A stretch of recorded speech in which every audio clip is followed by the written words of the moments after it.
You feel this nervousness on the phone there? Sir, I've been trying to make an urgent phone call up there. Well, I don't think it's something I want to do on an overseas phone. You gotta make some phone calls. Hang up the phone. Prank caller. Ladies and gentlemen, welcome to Packernet After Dark. This is the call-in show, the Packernet Podcast Network. If you'd like to call in, if you'd like to participate in the show, please feel free to do so. The phone number here is 608-501-0718. New callers go directly to the front of the line. We don't have any new callers, but we got Randy. What's going on, Randy? Hey, Ryan. It's Randy from Minnesota. What's up?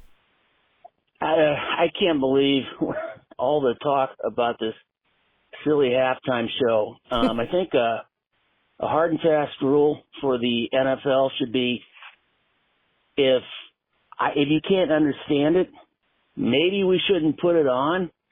Or if they are going to do something like that, I don't know. Here's an idea. Have subtitles so people could actually understand what the heck is being said. Help us play along, man. That was a travesty. The only worst show I remember seeing is 2 years ago when Green Bay played Detroit on the Thanksgiving game, and that clown in the beige brown suit was just walking around, and they had the little white igloos. That was a complete joke. But yeah, come on, NFL. You can do better than this. And I don't know why it's always got to be rap music that's being played. Every single big halftime show, I swear, is that. I don't care about rap. Some people will like it. Good for them. I'm not everybody's got to have the same taste. But the NFL should also realize there's a lot of people that like other things. And I don't know. Let's try Chris Stapleton. That would be a pretty good show. If you really want to go way back, bring in George Strait, something that other people might like, not just rap. Anyway, that's a rant. And it's nice to look at all these guys that are going in free agency. It's going to be even better, I think, after the first 3 days, and we see who's left and what Green Bay does. That's going to be the kicker, who signs with their own team. Anyway, that's all I got. Love the show. Go Pack, go. Bye.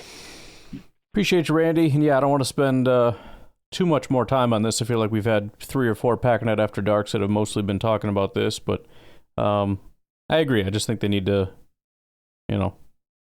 I don't know, smarten up a little bit. Just think it through a little more. Hi, Ryan. Randy from Minnesota. Yep. I was listening to the pod and talk about how bad the quarterback situation is in the draft and the way some teams may be reaching for older quarterbacks, Rodgers, Stafford, whatever, Carr. I just got me wondering, what is the value now of Malik Willis? I hate to see him. That's a great insurance policy for us. But I got to believe there's phone calls that are going to be made, and there's somebody that's going to want Malik Willis after seeing him, thinking that this is better than what's in the draft, and this is better than the dinosaurs from the Rams and the Jets and the Saints. There might be some significant draft compensation available for Malik Willis. Now, that just means we have to go out and find more than likely a dinosaur to be our backup.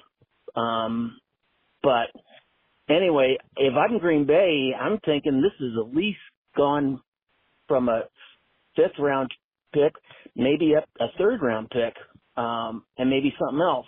But yeah, I think there is going to be a lot of discussion at 1265 about possibly moving him for more picks. Anyway, let me know what you think. Talk to you later.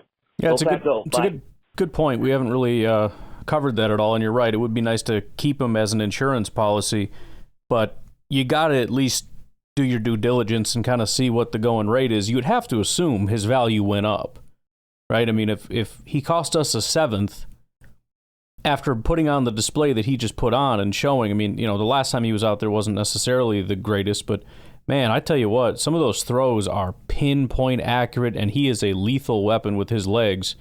I don't know what you get for him at this point, but again, a guy that showed absolutely no promise whatsoever, horrific, terrible quarterback. We got him for a 7th. You might be right. After what he put on and considering how terrible this situation is, some of these desperate teams, who's to say you couldn't get a 4th or a 3rd or something for him?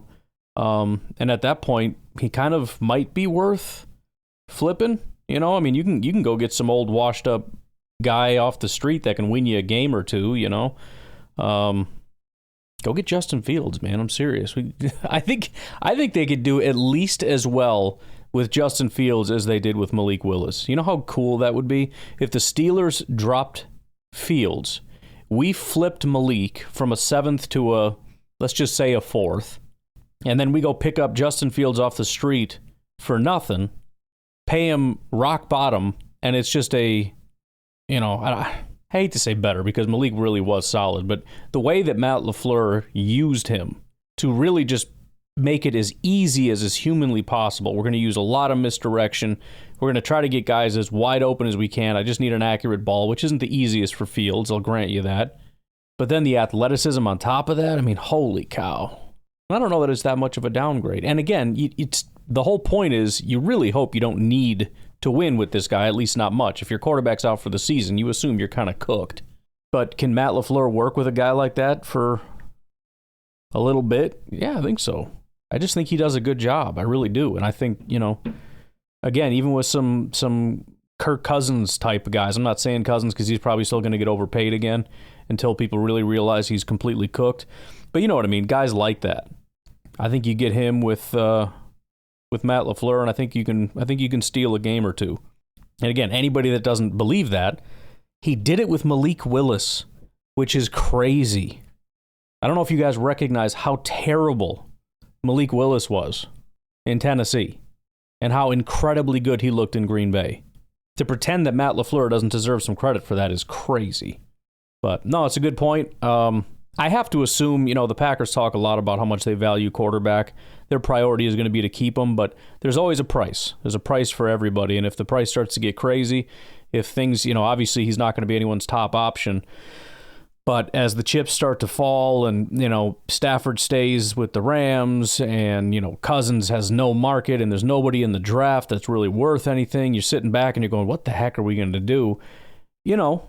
Especially when you start talking about some of these crazy you're talking giving up massive compensation in the draft. You're talking about giving up massive compensation for Stafford or massive, it's just these massive talks with everybody. And then you come back to Green Bay and they're like, I don't know, dude, 4th, 3rd, do a 3rd, maybe a 4th and a 6th or something. 7th, conditional. We'll do a conditional. 4th round pick becomes a 3rd if he does X, Y, and Z. After having just talked about all these conversations with this gargantuan amount of compensation that other teams want, you're like, screw it. We'll throw it at them and then we'll just keep looking because it's not that much compensation anyways. Hey, Ryan. It's Aaron from Eau Claire. What's up? I'm driving through a blizzard right now, so that's fun. Good times. Not, but listening to your podcast. So thanks for helping me get through a tough drive. I really got to think that Aaron Rodgers right now is he's got to be so frustrated with his life. Right. Nothing has gone well for him after leaving the Packers. Football-wise, I don't know about his personal life, but football-wise, nothing has gone well for him since leaving the Packers. And we can all sort of say, I told you so, even though that's not very kind, but it's kind of a vindication of the feelings that many Packers fans, including myself, had of frustration with his kind of passive-aggressive, manipulative style of leadership. I think he sort of had some toxic traits that maybe earlier in his career weren't as big of a thing. Maybe he, didn't display those same traits as much early on, but at a certain point seemed to kind of live by a certain way of doing things that I just thought was sort of selfish. And anyways, but yeah, he's got to be feeling really bad right now. I mean, the Jets didn't want him. The Jets didn't want him. That's a low point of your life. A Hall of Fame quarterback, and the Jets didn't want you. Like, I mean, that's gotta hurt. So, anyways, we'll see what happens with him. I don't know. Doesn't super matter to me, but I just, every time I hear news about him, I'm like, dude, that's kind of crazy that the Jets, who were just like giddy about him a year ago, 2 years ago, they're completely over him now. Like, that did not take long. So anyways, yeah, that's it. That's all I got. Yeah, it was supposed to be franchise altering. I think he's probably going to end up learning that some of the stuff that he did that he probably thought was a positive characteristic, and like him thinking he could be a GM and he could be a coach, really a lot of it was just people putting up with you because you're a superstar and nobody wanted to tell you no and all this stuff. And when you're getting older and you're not really demonstrating that you are that elite quarterback, you can come in and be a fine quarterback, a decent quarterback. There's a chance you could even still come in and be a top 10 quarterback, potentially, if you have a really good year. But when you tack on all the other stuff that people used to let you get away with, I think right now you're going to have a lot of what the Jets did. You had the Jets' new coach come in, sit down with you and the GM. Apparently, Aaron Rodgers is like, okay, let's do this, boys. I'd like to stay. And their response essentially was, look, if you want to stay, all that stuff goes away. You will be, he got treated like a normal football player, he was a rookie or second or third year guy. You are expected to be here on time, in person. You will do what I say, when I say, with a respectful attitude. You will not tell me how to coach. You will not tell the offensive coordinator how to coach. You will not pick the offensive coordinator. You will not talk to the GM or the owner about any players that you want here, and if you do, you will be disregarded. And I don't want you doing Pat McAfee anymore because it's causing drama, and I don't want that in my locker room. Do you understand? And he's like, okay, well, screw this. And the problem is, I think that's going to be the general consensus because all of that stuff is just a cost, and people don't want to pay that additional cost of, the Aaron Rodgers runs the show tax on top of his contract and everything else. Nobody wants to bow down to Aaron Rodgers anymore. I think that's where a lot of these guys get frustrated because they're used to being, it's a weird trajectory because you start off on the low end of the totem pole, then you become a superstar, and then right after that superstar status is you get crapped on. It's like you're slowly growing, and then people will fall at your feet, especially if you're a quarterback, but even receivers and everything else. These people will fall at your feet and worship you, and 5 seconds later, you come in saying, I want a contract, they laugh in your face and say, get out. And suddenly you're struggling to try to find a home for yourself. You're an old, washed-up bum and nobody wants you. Whether you're a 32-year-old running back or a 42-year-old quarterback. And I think that can be kind of hard to take, and that's why these guys end up getting bitter because they're used to being the darlings, and everybody wants you, and everybody would do anything for you. And suddenly they cast you off like, soiled pair of underwear. Sometimes it's not even worth washing it, dude. Just throw it in the garbage, you know what I'm saying? Don't leave me hanging. But we'll see, because, again, it's not impossible he comes back and still has a couple good years. I think he's still demonstrated some good stuff with the Jets, although not consistently. I do think it's going to be very difficult to start from the bottom because, as we learned, it takes a long time to learn the complexity of an Aaron Rodgers offense. You got to find somebody willing to do that. You got to get all your guys up to speed. The best way to do that is to get your receivers. They tried that. They had Devontae and Lazard and Randall Cobb, and it didn't work. So now what do? You go out and get a bunch of brand new guys and try to get them to learn the Aaron Rodgers offense and the complexities therein. And I don't know, man. I don't think it's a good idea. And it's too bad that it had to go that way. I wish things didn't get so bitter down the stretch, and you can blame Gutekunst for it if you want, for getting a quarterback, which is just basic due diligence. But it really would have been nice if he had, in my opinion, handled it a little bit better. He was great to Jordan, so that he did that differently. But the other part of it, which is accepting the reality that you're old, you're at the back end of your career, and it's time to pass the torch, he never did that. He never acknowledged that. He was bitter to the very end. He was furious that the Packers did that, and it would have been great if he could have just continued on, if he had not done what he did as far as demanding a trade, if he would not have held the shotgun to Brian Gutekunst's head and tell him, I want this contract, which was really not good for the Green Bay Packers at all. If he had not forced guys like Randall Cobb on the team as a sort of holding the team ransom, you will do this. And again, if he had just acknowledged the situation for what it was and play, and if you get paid, you get paid, and if Jordan doesn't work out and you stay, you stay. And if, your play starts to dip and he looks really promising, then bow out with grace. And that is essentially what happened. His play started to decline. 2022 was a disaster.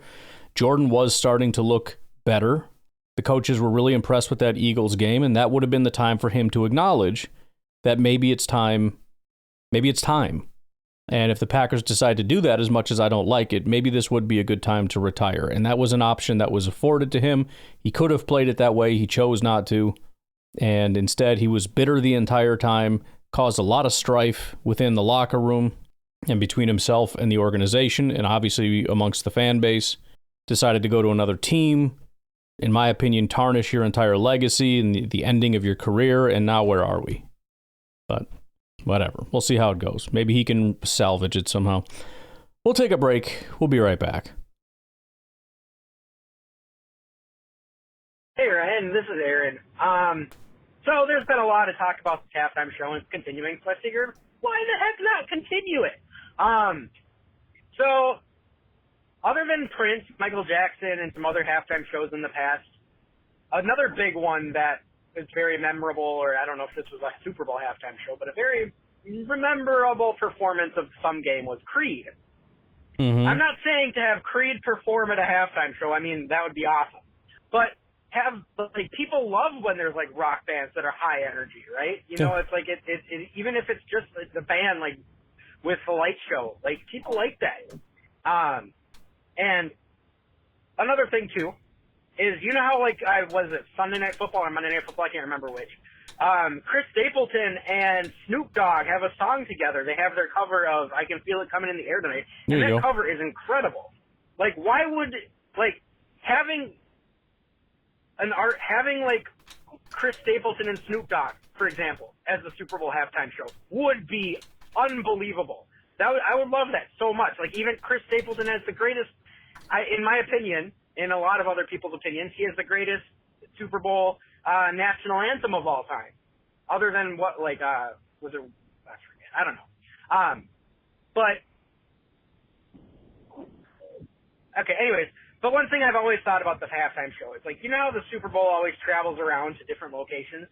Why not let the halftime show be a spotlight of the bands, local bands from that area that are really good? Because pretty much everywhere you go, anywhere that's going to have a Super Bowl or host a Super Bowl, it's going to have some really, really, really talented local musicians.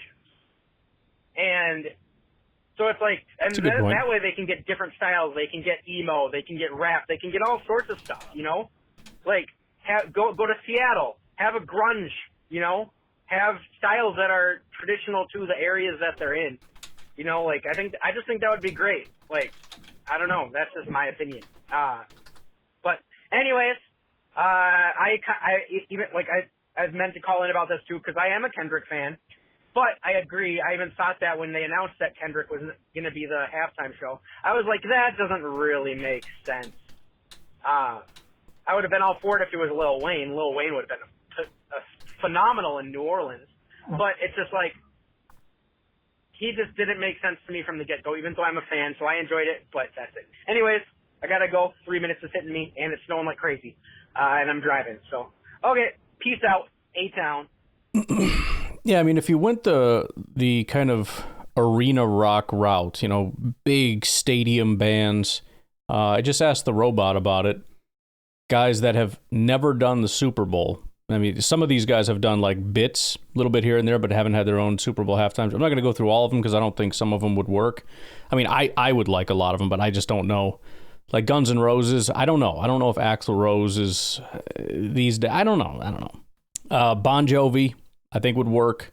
Right? I like Guns N' Roses more than Bon Jovi, but that's not really the question. It's putting on a really good show. I think Bon Jovi's got music that everybody knows, very arena style, whatever.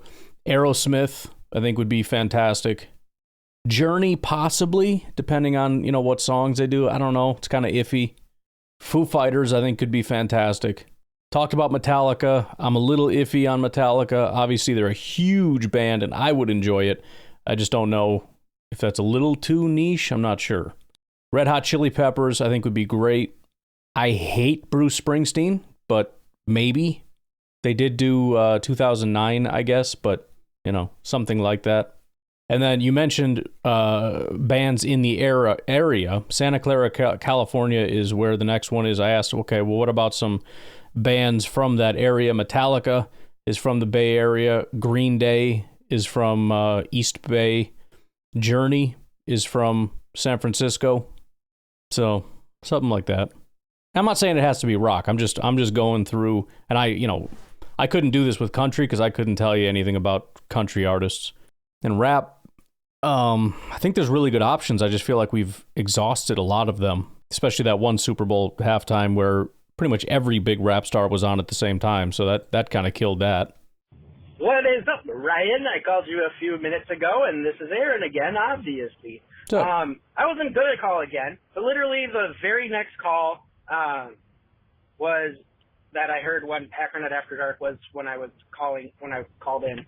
Right after I hung up, the next call was Jared, the Uber driver, I think. Dude, I'm so sorry to hear that news. That's really awful about your wife's best friend. Dude, you'll be in my prayers. You'll be in the prayers of everyone else probably who hears this. I'm genuinely, I've been around. I've seen I haven't seen it personally, but I know people that it's happened to before. So I get it, dude. I'm so sorry about all that. But anyways, he also brought up NF.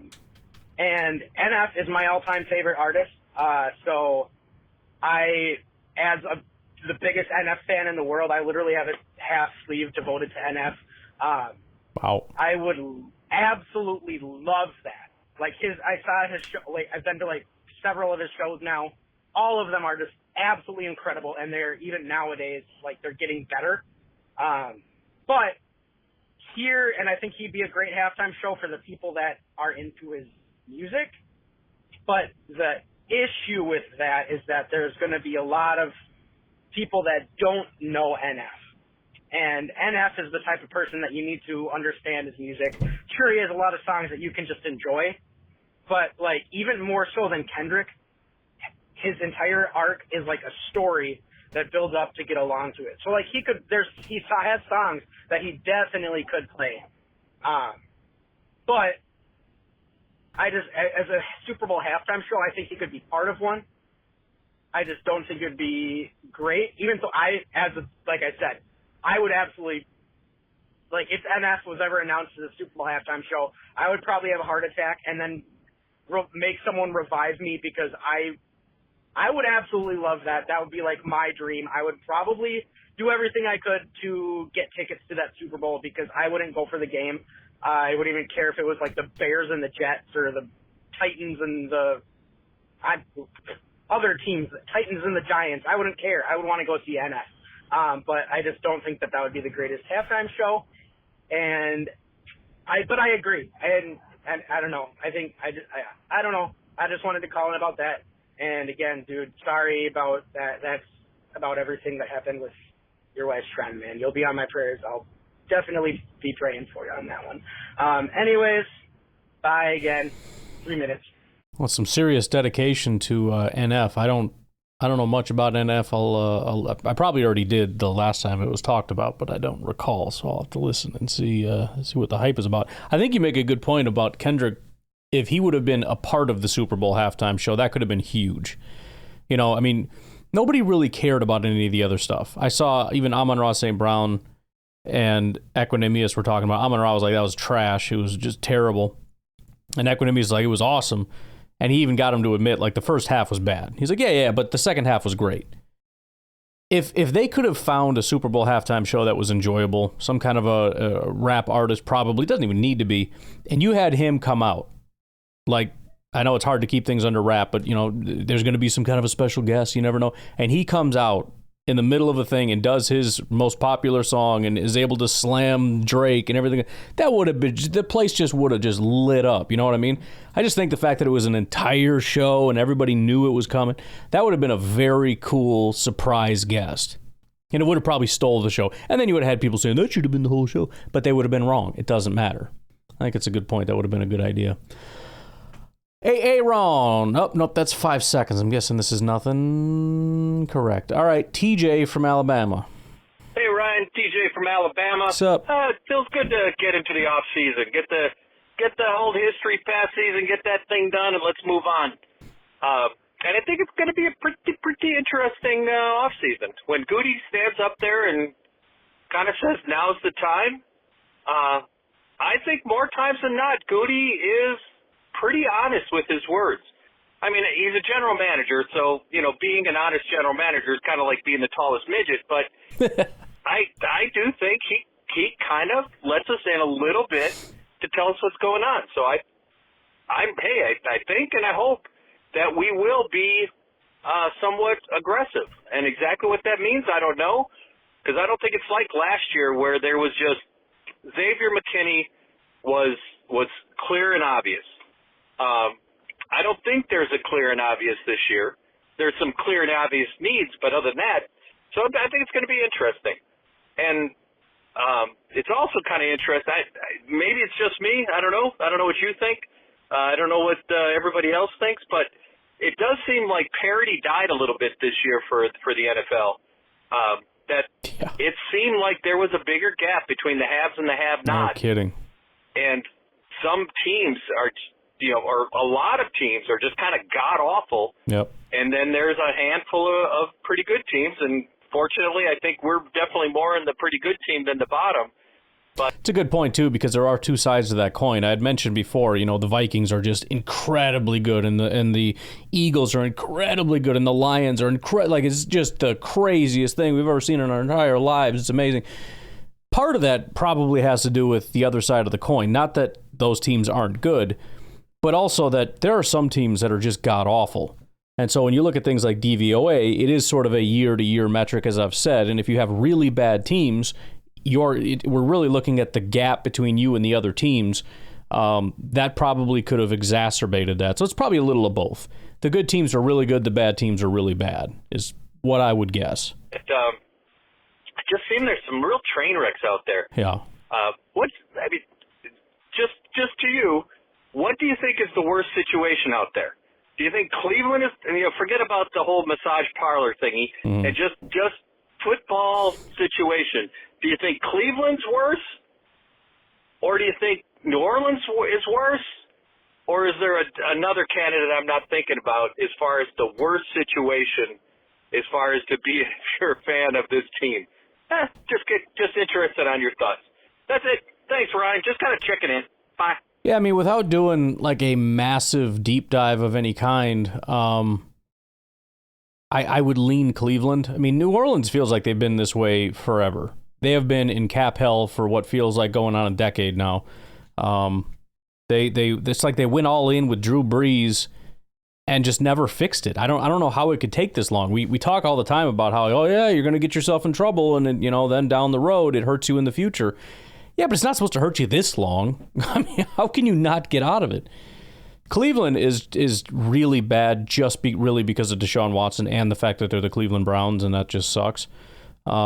The Watson contract is horrific, and there's no getting out of it. It's fully guaranteed. It's just going to destroy you.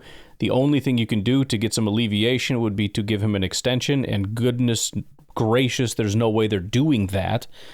So they're stuck with just this abhorrent contract tied to a guy that is terrible at football suddenly, and I have to assume his off-the-field stuff is part of it. He's probably having a little bit of a hard time focusing with his whole life collapsing around him. Focusing on football, especially now that he's already rich, and he probably has this mentality because you kind of get into a defensive mode when the whole world's against you. Screw you, screw everybody. I got my money. I'm going to get through this, and I'm going to get out of here. But that was a terrible decision with Watson. Backfired in an epic way. They decided to just step on an absolute landmine, hoping that we're going to be so good that nobody can say anything to us because Watson's so good. And then Watson wasn't good, and you're just stuck standing there, having brought on a guy with horrific charges against him, choosing to bring him in, and it didn't even work out, and your team is screwed as a result, and you can't even pay anybody. It just from head to toe, Cleveland is just a freaking mess. But let's take our final break. We'll come back, and we got Adonis from the airwaves, which is one of those names that I wish I could remember the backstory of how we came up with that, but here we go.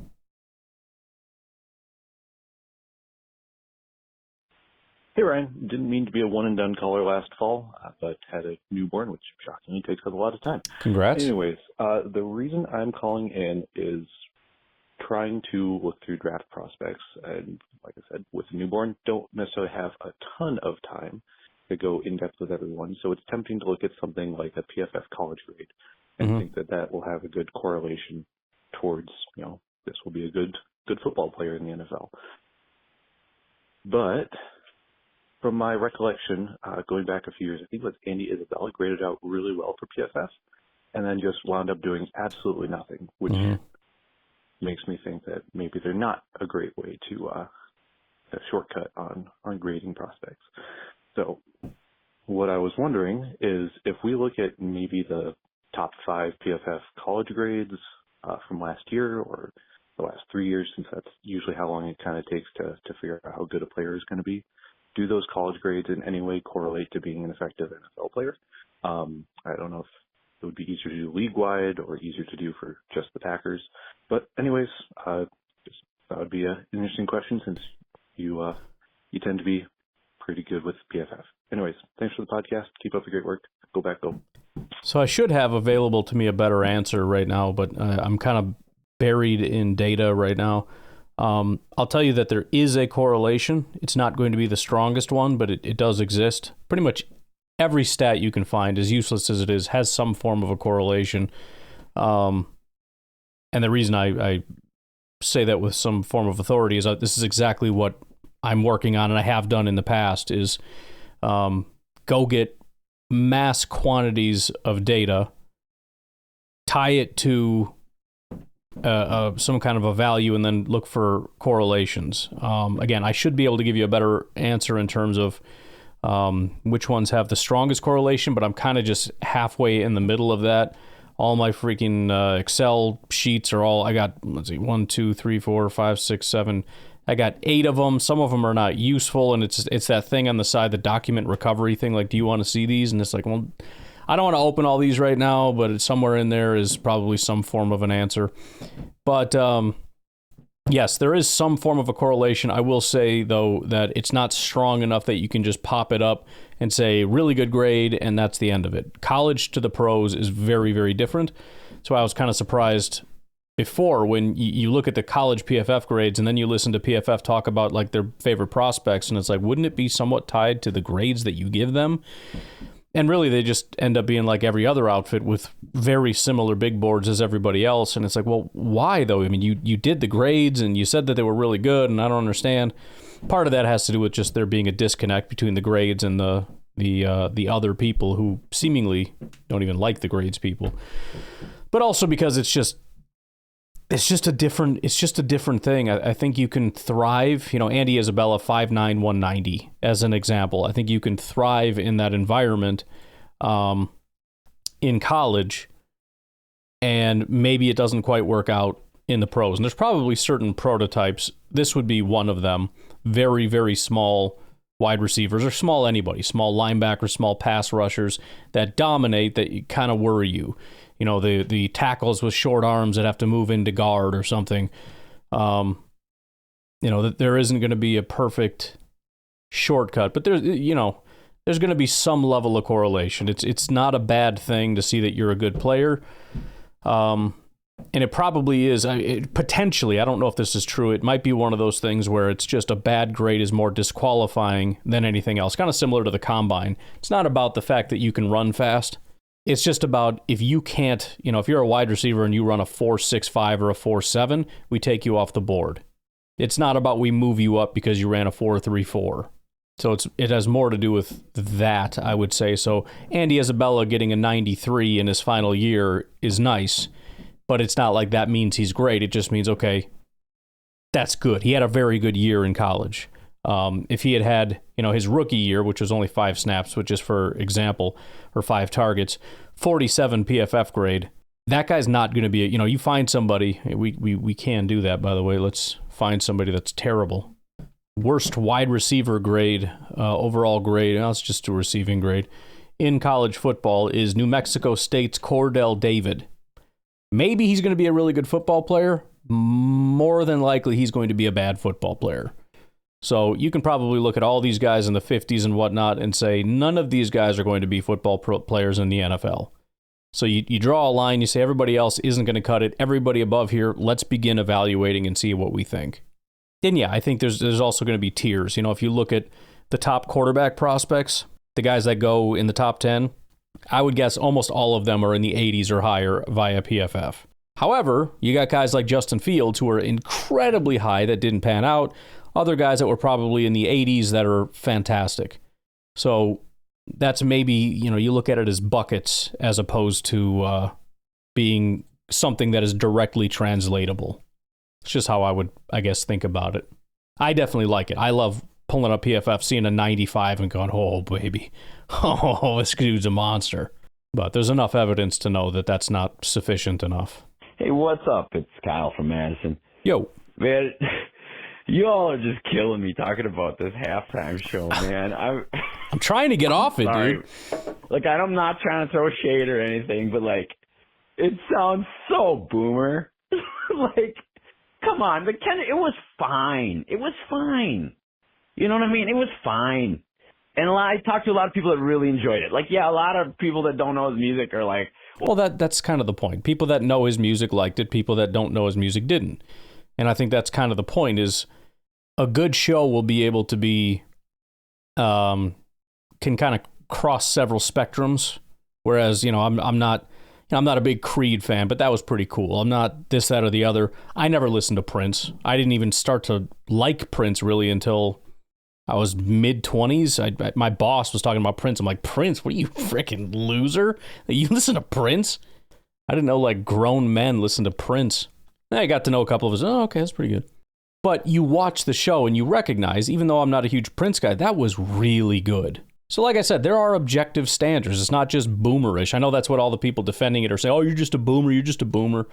Listen, there have been rap shows that are very good. But a lot of this is just objectively stupid. If the sound quality is bad, that's not a preference thing. If I can't understand you, that's not a preference thing. If I don't know the backstory, or if I need to know some kind of weird backstory to be able to enjoy this, it's not a preference thing.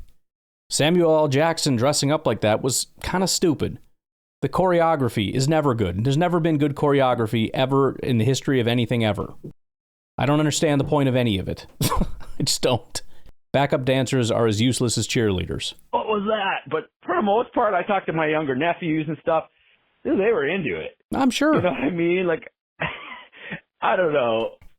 I'm here, like, are we literally, I'm not trying to throw shade, but when I hear, like, hey, let's think about ZZ Top or Limp Bizkit, like, come on, y'all. Well, I didn't say we should do ZZ. I said ZZ Top did it, and it was a really good show. There was one from back in like the 90s. It was Blues Brothers with ZZ Top. Like, it was just fun, and it was a cool show. ZZ Top coming out with the old classic cars and everything. It was cool to see. This was not that. They aren't even going to get top billing at a casino. Like, you think Limp Bizkit's even going to score the Marcus Amphitheater at Summerfest? No. They're not giving them the halftime show. Like ZZ Top, what Sharp Dressed Man was that? What, like 1987 or what? Well, like I said, they did it, and it was kind of awesome. Come on, y'all. And I mean, we can't be comparing it to Prince. Prince is one of the greatest. He's easily a top 10 guitarist all time. Yeah, but who cares? Who cares about that? I mean, do you think we could put Joe Satriani on the stage and anybody would care? Joe Satriani's a good guitar player, but nobody would like it. It's about the performance. Steve Vai, I would love Steve Vai. Nobody would like Steve Vai. It's not about him being a good guitar player. He wasn't up there just shredding, just out there doing like 20-minute Freebird guitar solos. It was great because it was a very powerful and moving performance that drew you in. Kendrick did not do that. Nobody got drawn into it. So people that are huge fans of his liked it because they like him. Zero other people enjoyed it. That was an amazing show in the rain. I mean, that's never going to happen again. So we can't. That's loser thinking, bro. You can't set the bar high. You just set it low and then be satisfied with what you get. You can't be comparing to that. I mean, one of the first concerts I ever saw when I was a teenager was Pink Floyd at Camp Randall. If I wanted to, I could have let that experience destroy every concert for the rest of my life because they would never equal that, right? So I put on a good show. We gotta objectively. Listen, I mean, if you're calling in saying you're being a boomer because we need to lower our standards and just not expect it to be a great show, even though this is one of the most watched shows anywhere in the world at any point ever, with millions and millions and millions of dollars and tons of people, and any artist would be willing to walk up and do it. We can get almost anybody to come in and do this. But we still shouldn't expect anything great. We shouldn't even necessarily expect anything good. Even by your own definition, it was fine. Fine? That's the standard now for the Super Bowl halftime show. The biggest show on the planet. And our goal is, it's fine. My 14-year-old nephew liked it. Come on, bro. Pump the brakes a little bit. And just, like, I get it. It's not always for us. But, I don't know. It was fine, But then again, people get mad all the time. Because I thought, like, when Lady Gaga did it, I thought that was a great show. I thought Rihanna, I thought that was really a well-done show. So who was, I don't remember those, but Katy Perry. I don't like Katy Perry. I don't like her music. That was a very good show. I really liked it. I thought it was pretty cool. Was she like riding a dragon or something crazy? But that's the point. That's what I'm saying. You don't have to necessarily know the music, love the music to acknowledge that it was a good show. And I'll give credit to good shows when they're good shows. There was nothing good about that. Again, I liked the end. It was fine. It was a popular song that even I know. The way that it kind of came in, and it was like the buildup of From Hell that finally led to like, oh yeah, that was pretty cool at the end there. Dun, dun, dun, dun, right? Yeah, there it is. Finally, the one thing that we like that you do. Everything before, even people that like I said, go watch Amon-Ra and Equanimous talk about it. Equanimous was just like you, like, oh, you're just a hater or whatever, all this stuff. And Amon-Ra was like, bro, the beginning sucked. He's like, okay, well, the beginning sucked, but it got better. Like, come on. You gonna tell me that this is the standard for the Super Bowl halftime show? Fine, the audio sucked. Fine, you couldn't understand it. Fine, it doesn't appeal to most of the people that are football fans. Fine, you kind of had to be a part of the story. Fine, it wasn't great and it doesn't live up to pretty much any standard from the last 10 years. It was probably one of the worst. But you got to stop expecting it to be good, even though a lot of shows are good, because fine is the standard. No, dude. I'm going to judge it just like anything else. If Quay Walker goes out and has a bad day, I'm going to say it's a bad day. And if somebody calls up and they're like, oh, come on, it was fine. Bro, I don't want fine. I'm not asking for fine. I want great. At least good. You know what I mean? I'm not going to lie just for the sake of, like, I don't know, making Kendrick feel good or his fans not be sad or something. I mean, It wasn't enjoyable. It just was. I'm sorry. What do you want me to say? And again, I don't necessarily mind if it's not my cup of tea, but I'm not anti-rap in any way whatsoever, which is the claim from a lot of the people that enjoyed it. Like, it's all the same boomers that don't like rap music. It's not true. I do like rap music. I like a lot of the rap halftime shows that they've done. I didn't like this. It wasn't well done. It wasn't put together very well. I don't think the song choices were very good. And even people that like his music have said the same thing. It was a bad decision. It was a bad decision to bring him on. He's not a good halftime show guy. He's got one song that kind of worked at the end. That's the one they played. It was fine. Everything else kind of sucked. Well, even when it's not for me, like, you know, I can see like some real talent. And Kendrick Lamar, it's like, you know, I like his lyrics. You know, like the musical stylings isn't quite couldn't hear his lyrics. My thing, but you know, I also remember conversations I had with my parents when I'm like trying to explain to them why Dr. Dre's The Chronic was a piece of art, you know, back in the day. And they're like, yeah, it's people talking with beats, you know, like, come on, we can't be those people. I think we're more hip than that, right? I don't know. It's just my 2 cents on it.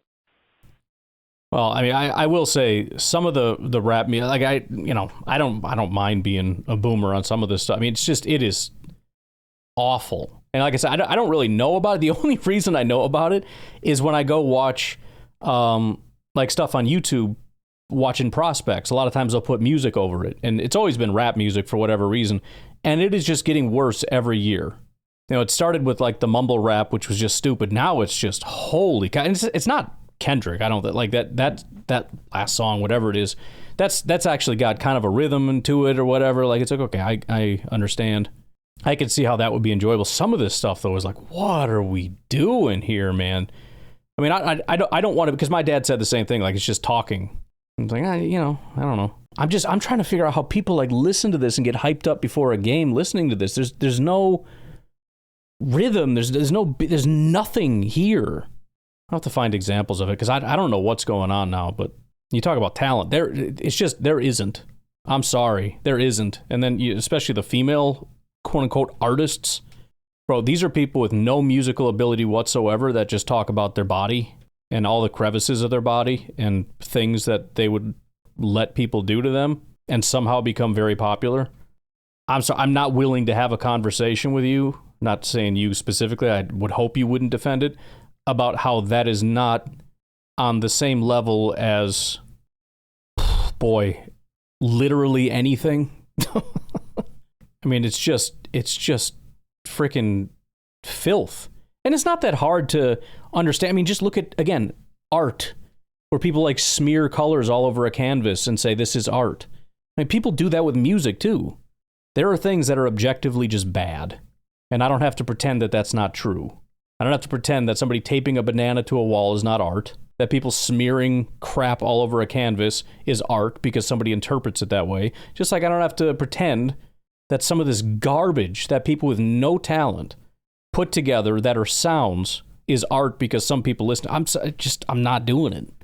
And you can't appeal to everybody, but I don't like the standard of accepting that, well, since we can't appeal to anyone, we should just expect it to not be super appealing, and we should just pretend that we liked it even though we didn't, because we don't want to sound like old people, which I think is what a lot of people are doing, to be completely honest. I think there's a lot of like the boomer types on Packers social media that want to sound hip, so they're like, oh, I really enjoyed it, and it was all the same old boomers that didn't like it. It's like, bro, you didn't like that. I'm sorry, you did not like that. You're just pretending you liked it because you don't want to sound a certain way. I'm sorry, this is what this is. This is me giving my opinion. It's what I do. And if I liked it, I would have said I liked it. And if I didn't, I would have said I didn't. Listen, I came into this saying I don't want to watch the Super Bowl because it's stupid. I'm not even going to watch it. And I said I really, really, really enjoyed it. I enjoyed the game. I enjoyed the matchup. I enjoyed the result. I enjoyed the commercials, which I usually am disappointed with the commercials. I enjoyed it. I feel like we're getting back to like goofy commercials, which makes me happy. The flying eyebrows, guys with the high-pitched scream gets a chuckle out of me every time. Every time that, what is that, Malcolm in the Middle, the dad scream? Every time it gets me. Again, I'm going off on a whole thing here. This is not necessarily regarding Kendrick Lamar, because I don't, again, he's got I can understand why people would like some of his songs, and I can understand why some people are getting into the whole drama thing or whatever. But no, I just, I don't know. I guess I don't like the line of argumentation that, you shouldn't give your opinion on it because, I don't know, because you don't want to sound like a boomer or something, and because it was good enough and some people liked it. Okay. I think it was fine, it was okay, kind of plays into exactly what my concerns are with the performance. It was a miss. This is not going to go down as one of the memorable performances, and I think we can all acknowledge that, whether you like the show or not. There are some that are very memorable, like ZZ Top, which you seem to want to keep making fun of, like Prince, like Michael Jackson, U2, Beyonce. Just don't think, this is going to be one of those things that people remember a long time ago as being a great show. It's not, and like I said, it's not the worst I've seen. When I think about the worst halftime shows, I'm not going to bring up Kendrick Lamar. Some people might. I'm not going to. But I can't imagine anybody is going to put this on the list of the best Super Bowl halftime shows, because that would be ridiculous. So, if we could stop talking about this now, would be my preference. All right, I'm going to leave it at that. We got about enough calls to do tomorrow. So, get your calls in, and I'll talk to you then. Have a good one. Bye-bye.